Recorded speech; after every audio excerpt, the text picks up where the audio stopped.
নবীদের যদি পরীক্ষা দেওয়া লাগে, ইমানি পরীক্ষায় যদি তাদের অংশগ্রহণ করা লাগে, শুধু তাই না, আগের জামানার নবীদের কথা নাই বাদই দিলাম, যেই নবী এত শান এত মান, আল্লাহ যাকে বন্ধু বানাইছেন হাবিবুল্লাহ বলছেন।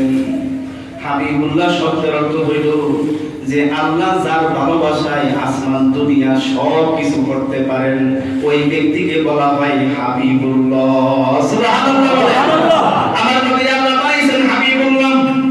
ইব্রাহিম আলাইহিস সালাম বানাইছেন আল্লাহ খলিলুল্লাহ। এই হাবিবুল্লাহ খলিলুল্লাহর মধ্যে পার্থক্য হলো যে খলিলুল্লাহ হয় তাকে মালিককে পাওয়ার জন্য কুরবানি দিতে হয়, আর হাবিবুল্লাহ যে হয় মালিক স্বয়ং তার সন্তুষ্টির জন্য সব কুরবানি দিয়ে দেয়। সুবহানাল্লাহ, আমাদের নবীকে আল্লাহ হাবিবুল্লাহ বানাইছেন।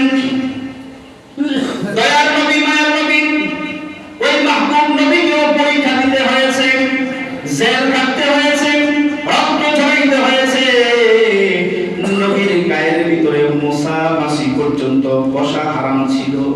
আল্লাহ তাআলা তার জিন্দেগীর শুরু শেষ পর্যন্ত সমস্ত গুনাহগুলো মাফ করে দিয়েছেন। আল্লাহু আকবার বলে।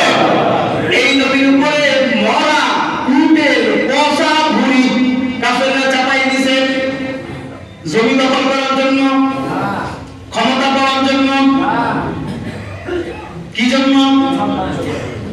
শুধু ইমানি পরীক্ষার জন্য আল্লাহর নবীকে জেল কাটতে হয়েছে।